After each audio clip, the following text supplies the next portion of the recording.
Mary, What? can you come here?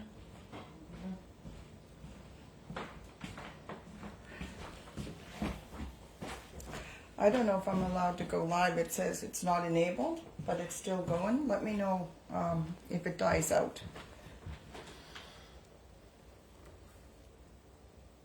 Okay.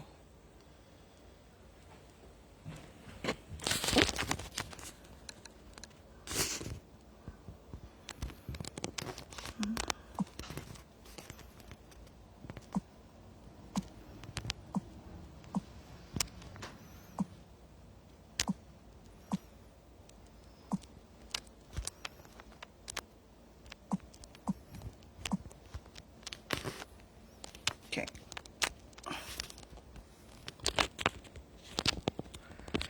All right.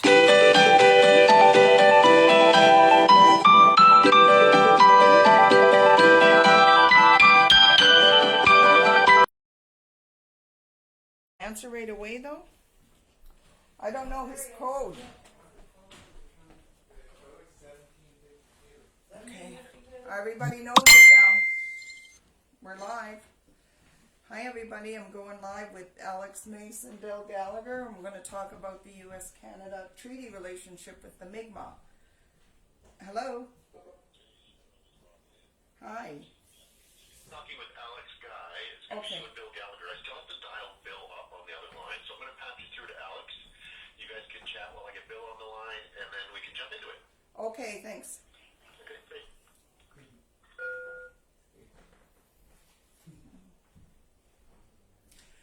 So, Bill Gallagher is a really cool guy. He was an oil and gas lawyer, and he wrote some books on Indigenous legal wins over resources, natural resources in Canada, and counting at least 450 consecutive wins for Indigenous peoples. And so he's going to be joining the call with us. And if I'm not looking this way, there's a flash on. I don't know if I can turn it off or on. Mary, can you? I think I'll be all right. I just won't look right at the camera. And I don't know what I'm going to say. I have no clue. Somebody smudged me. Really, smudged me. Yeah, hi Bill. How you doing? Good, I got you live on my end because I want to record this. Okay, you're coming across loud and clear for me. Pardon? How am I coming across for you? Oh, you sound good for me. It's probably whatever Alex thinks. Hi, Cheryl and Bill. How are you? Good. Hello. You both sound good. Okay. Yeah, let's see here. So I got a bit of an intro to read through for a bit. So Rob is probably going to drop your levels, so you won't hear each other until I welcome you to the show. Okay. And we've got about 20 minutes, do we? Yeah. Oh, wow, that's a good conversation. You're gonna have to. You're gonna have. Cheryl. Pardon? You can take the lion's share. No, you're gonna have to carry me through. Don't believe you. All right. So we're going to just drop the two of you, and then you'll hear me talk for what's going to feel like probably a minute or something, and then I will welcome you, and then we'll get going. Okay. Okay. Wow. We get 20 minutes. Premier Tim Houston wants to take the no out of Nova Scotia, particularly in regards to resource development. At a news conference in January, he told reporters Nova Scotia cannot be expected to prosper when we ban industry after industry after industry. Hence the PC government's Bill 6. It would open the door to fracking in this province and repeal Nova Scotia's ban on uranium exploration and mining. Assembly of Nova Scotia Mi'kmaq chiefs says they should have been consulted before it was even tabled at the legislature. A letter they sent to Houston notes, quote, the Assembly has strongly opposed hydraulic fracturing and uranium mining in the past, end quote. It also says, quote, all resource extraction developments and strategic level planning decisions impacting our unceded lands must be accompanied by consultation and discussions of compensation and mitigation, end quote. Cheryl Maloney posted a video a few days ago saying she thinks Nova Scotia can democracy, and environmental integrity. And she referred back to the fight to stop Alton Gas from using water from the Shubenacadie River to flush out nearby natural salt deposits to create underground storage caverns for natural gas. So with Alton Gas and the truck house movement, it gave a voice to not just the Mi'kmaq people, it gave a voice to Nova Scotians. So that's something that other provinces don't have right now. And the voice wasn't given to us. We fought for it. The Mi'kmaq people stood up with our neighbors here around here. There's neighbors here that came out and stood with us. And also the church communities in Nova Scotia stood with us. So the Mi'kmaq Aboriginal voice to say this is the kind of energy projects we want, it wasn't alone enough to win against all the gas in the province of Nova Scotia, what they were trying to do under the carpet. Cheryl Maloney is a member of Saguenay First Nation. She used to teach political science at Cape Breton University, and she's a former president of the Nova Scotia Native Women's Association. She is on the line, and so is Bill Gallagher. He is the author of Resource Rulers, Fortune and Folly on Canada's Road to Resources, published a dozen years ago, and Resource Reckoning, a strategist's guide from A to Z. He is a lawyer who grew up in Bathurst when it was a mining town, and he studied at Dal. Cheryl, Bill, welcome to Main Street. Thank you. So much. My pleasure. Cheryl, I want to start with you. You said in your video online that energy democracy and environmental integrity are an antidote to Donald Trump and his stated desire to drill, baby, drill. How so, and how do you see this taking shape? Well, in Nova Scotia, what I'm proposing isn't actually anything new. It's actually the status quo. Right now in Nova Scotia, the strongest environmental rights have been Indigenous peoples being the gatekeepers of the environment. And you've seen Indigenous peoples across the country fight and fight and fight to protect water resources, the earth, Mother Earth. And I think now where you see the world, going towards World War III over resources, it's just so opposite of Indigenous law, Mi'kmaq law, and the law in Nova Scotia. I know some people say we could have more energy here. We're not open to business, but we are very close to the Mi'kmaq values in Nova Scotia and the Nova Scotian communities. We're all ready to go and help our neighbors out. I live next to a dairy farmer. We're ready to build the root cellars. We're not living above our needs. We're not living above our environmental needs or our energy needs in Nova Scotia. What we are doing is struggling to keep paying Nova Scotia Power's corporate profits. And so, I've been sitting here struggling with it and waking up in the middle of the night or early in the morning and thinking about this. And energy democracy is within reach. And I was like, well, how am I going to get on the radio and tell everybody we can do this? Nova Scotians can buy back Nova Scotia Power. The province of Nova Scotia can legislate a strategic buyback until we become the owners of the resources and the directors and the decision makers. That's just one tool for energy democracy. The other tool is we need human beings and not corporations. And this is keeping with the Indigenous values, the Indigenous prophecies. I know people may not believe it, but I've been sort of waiting my whole life for this time.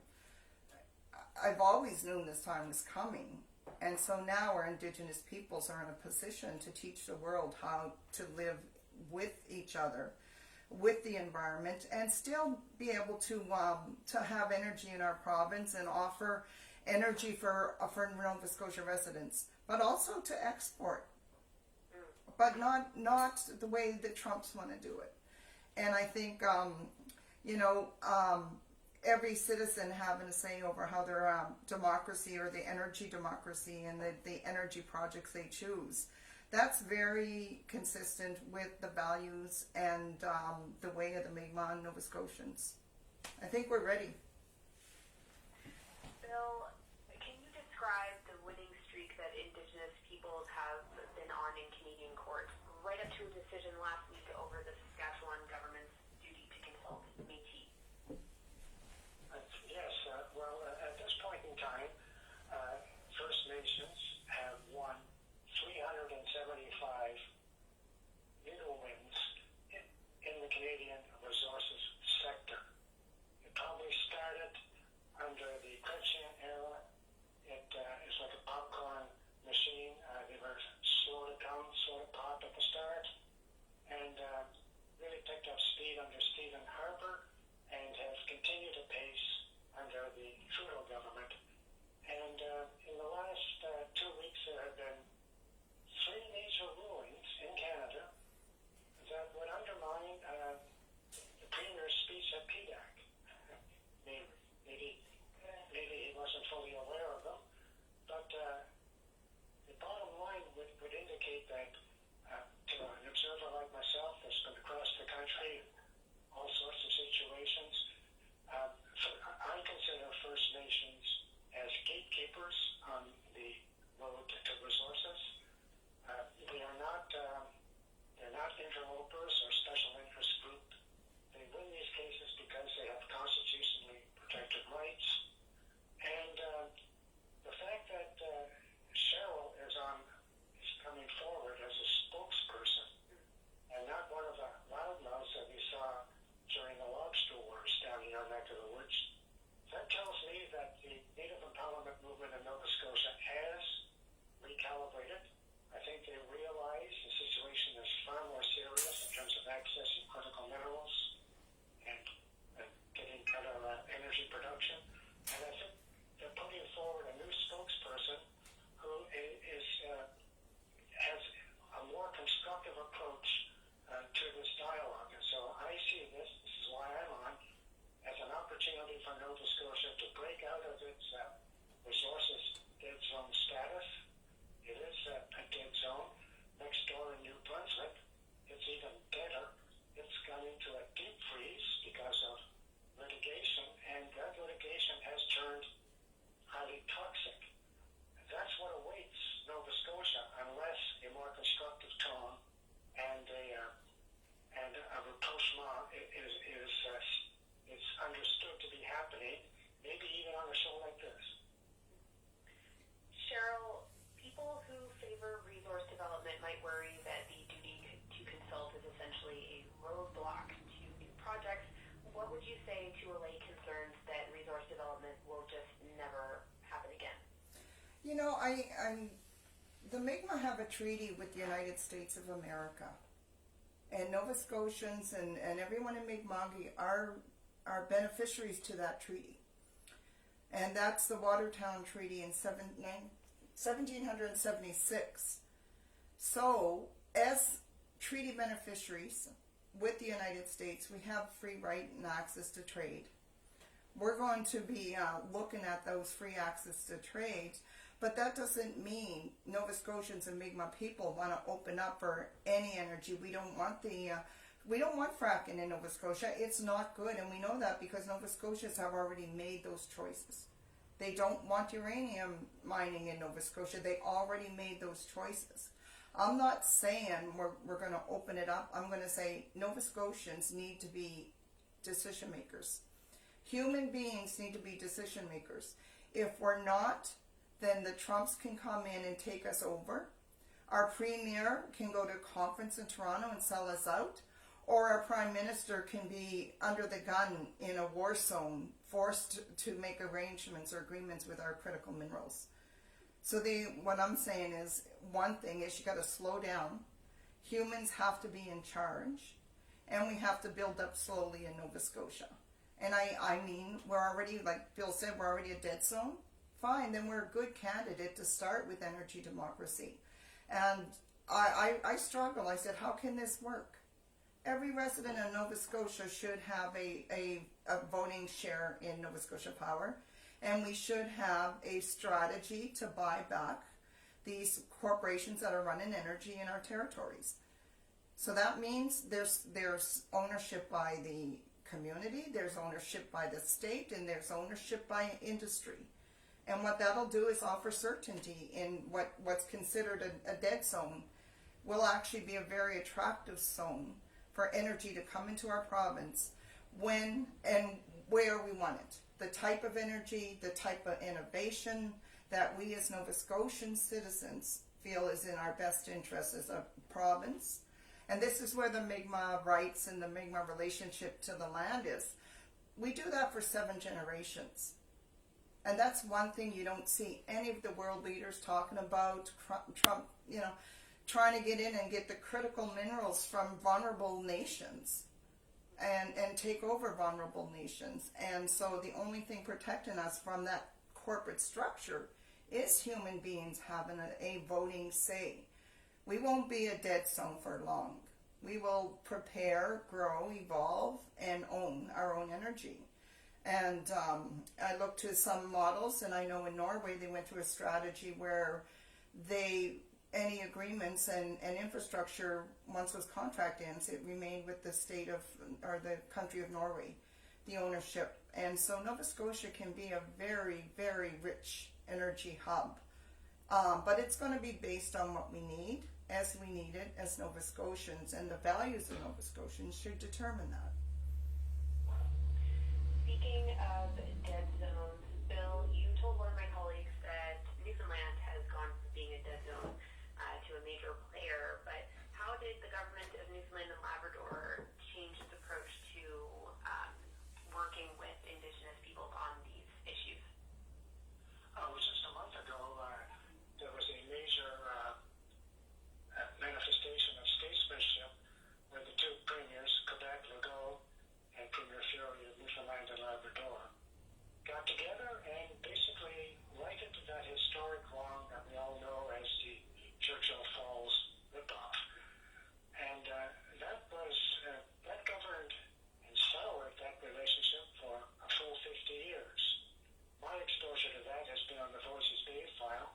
I was a strategist at INCO to get some relationship going with the impacted First Nations. And Newfoundland ran a provincial government on, ensuring that they wouldn't have another Churchill Falls repeat. That's what sort of hole that INCO found themselves in. And to have that reversed and to have the issue signed in a series of statesmanship events, an MOU with the Innu Nation. They're now giving King Charles Medal to Native leaders that they arrested not that long ago at the gates of Muskrat Falls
Well, I think if we look at the relationship we have, the Mi'kmaq with the United States, with Canada, Britain, we have a palpable with Rome.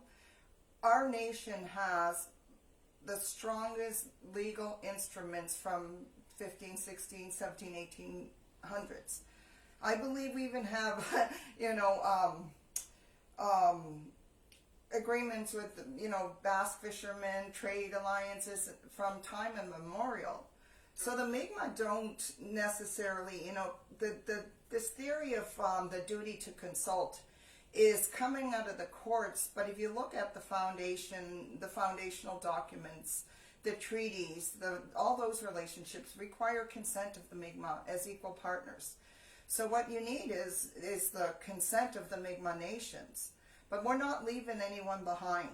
We've never left anyone behind. We've already been demanding consent. If you didn't get our consent, then it didn't happen. But we are consulting Nova Scotians, and Nova Scotians are supporting all those movements that stopped in the province of Nova Scotia. I was in Boat Harbor, Pictou County. It was the Nova Scotians that were there to make it stop, because it should stop. It was a horrible injustice that should have not been dumped in the community's water sources, air, and anything. So that was a bad project for Nova Scotians that had to stop. So if we start consulting Nova Scotians and the Mi'kmaq together, that's true reconciliation, and we've seen that in the province. We've seen that reconciliation. We don't see it with the governments and with industry, because there's always that component of they can be bribed, they can be bought, they can be threatened, they can be coerced, and that's the stockholders having a majority ownership, numbered people. And I know me and Bill he's an oil and gas lawyer. I'm hardcore from the ground, treaty, right? Protect this earth, but we do need energy. So I think Nova Scotians, this preposterous thing of giving consent and energy democracy to Nova Scotians, our treaty partners who are entitled to it under our treaties, I think that's going to make us more attractive to energy and the type of energy we want. It's going to be a shift, but we see that happening globally in the world right now. If we don't do it, and we leave the if everyone ignores, you can't ignore Indigenous rights any longer. Because if you do, then you're wide open to having our territories taken over and being a war-torn country where Trump just wants the Northwest Passage through the Arctic and our critical minerals on his way. So if he gets Canada, Denmark, the Panama Canal, him and Russia are going to own the world. So, pick your poison. Reconcile with Indigenous rights. Allow the Mi'kmaq to sell their lobster in Nova Scotia and the globe. We're talking free trade, and I'm trying to say, we got this, because we as Nova Scotians and Canadians and Mi'kmaq have to save our way of life, and we have to do that together. But one important step is reconciliation with rights holders. Don't consult with just the chiefs. They're limited. It's the rights holders, it's the citizens, it's the human beings in Nova Scotia that need to take over how they want to live and how they want our resources used. Nova Scotia has enough resources for us. It has enough for us to make a living and has enough to run our government. We just have to reset. And the world is going through a reset right now. Either we reset it as partners, as treaty partners, or we're going to be in a war. We're going to either make root cellars or bomb shelters. I don't want to be dramatic, but I think everybody's thinking that all over the world, all over the globe. And we see food insecurity in the Gaza and Ukraine. So that's our choice, I guess. We work together, full disclosure, full partnership, full reconciliation. And I think Nova Scotia is advanced in most areas, most places on Earth. We are getting there. Bill, this is a small province where any proposed development feels like it's literally in somebody's backyard. From your perspective, do you think non-Indigenous people can expect better decisions and better management of projects if the Mi'kmaq are consulted properly?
through up in with the North Shore Tribal Council. They're trying to use that portal of goodwill.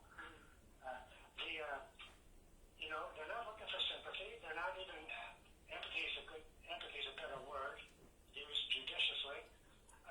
They're looking for respect, and they've now got enough clout, especially in your neck of the woods, with probably 12 major legal wins, to demand respect.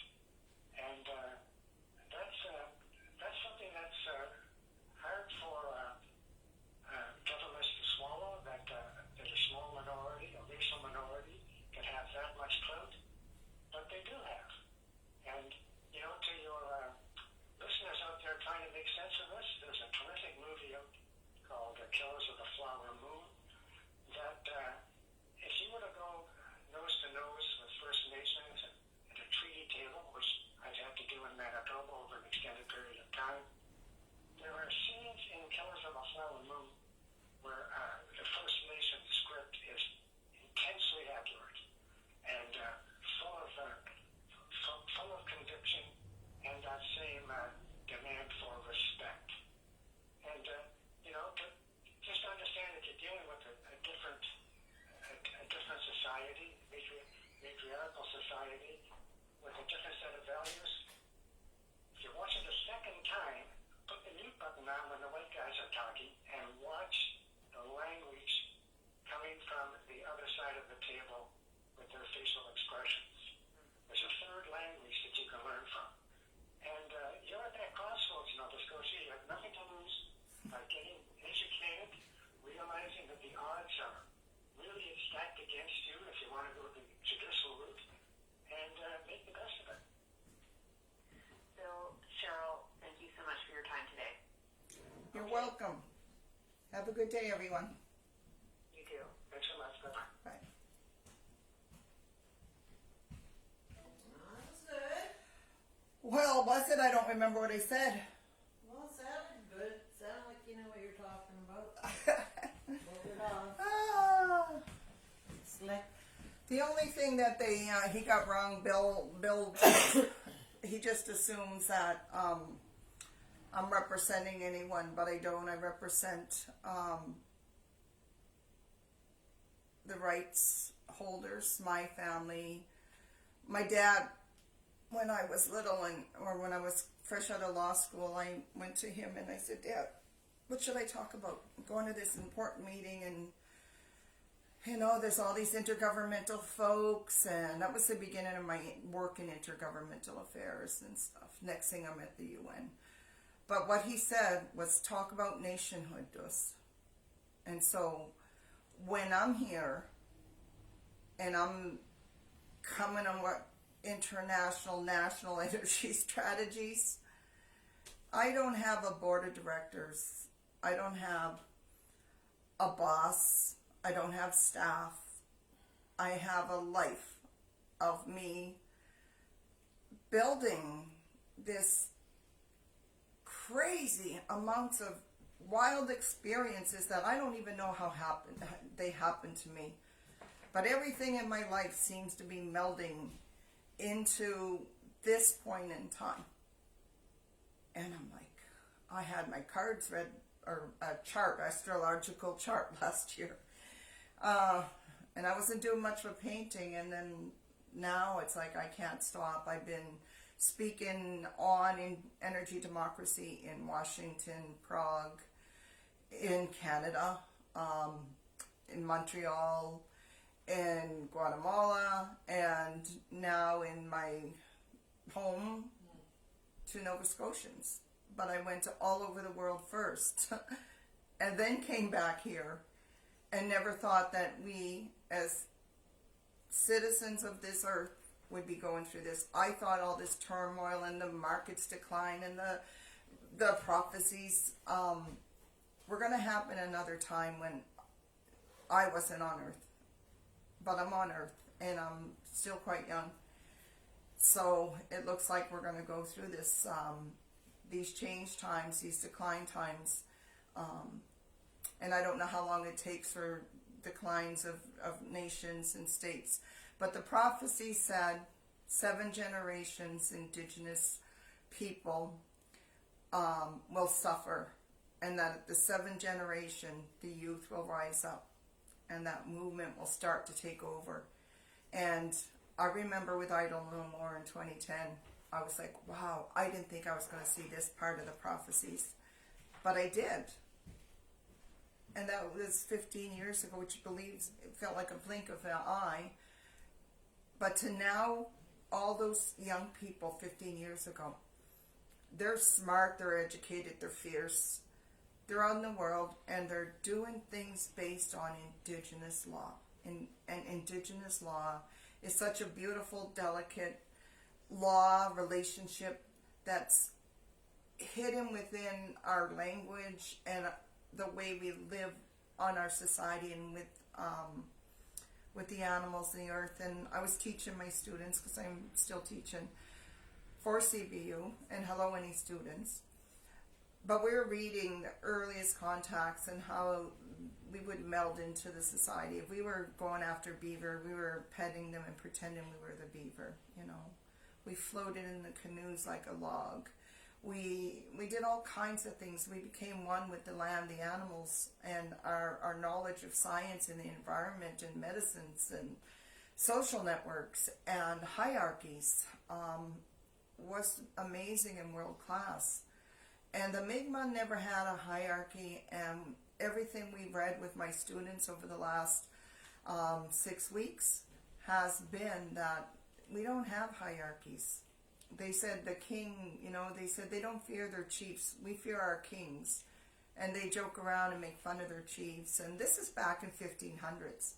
Then in 1800s, they wanted to make them, chiefs have power. So they gave the chiefs medals to us to make them feel special from the kings and stuff. And, the medals are there, but it didn't change the fact that we don't have this hierarchy in Mi'kmaq society and Mi'kmaq laws. And so if that's Mi'kmaq laws, then each First Nation, Indigenous nation in this country has that similar connection to the earth. Indigenous people globally have been fighting to protect the earth and the environment. They have that Indigenous knowledge, those Mi'kmaq laws. And we're going to share them with the world if we have to. And, I think, like Bill Gallagher said, because of Indigenous rights in Nova Scotia, he said we're like a dead zone. But it also, when I heard it on the news, it said Nova Scotia is the least province to feel the terrors from the U.S. because we were sort of in this dead zone and we are living a modest lifestyle here in Nova Scotia, that we can survive if we have to. Anyways, I think, we're going to survive. And all those wins that he said Indigenous people stopped, it was not Indigenous Mi'kmaq people. We had the church communities in Nova Scotia come out. Every single one of them came out to support Alton Gas. Every single one. We had Nova Scotians on our side.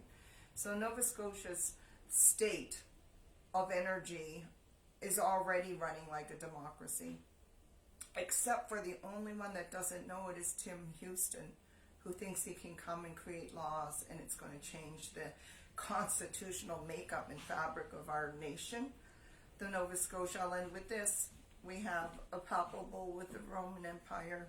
We have treaties with British. We have treaties with the United States. 2 weeks after they became a country, they came to the Mi'kmaq and our Indigenous partners, and we signed the Watertown Treaty. And my next live video is going to be on the Watertown Treaty, and it may be in Watertown, Mass. I'm going to see the governor. What the heck? Anyways, then we have the Royal Proclamation, Treaty of Niagara, covenant chain of treaties, and then constitutional protections and international norms, standards, policies, and values. So yeah, the Mi'kmaq are strong, and Nova Scotians therefore are strong also. All right, I got work to do. Thank you.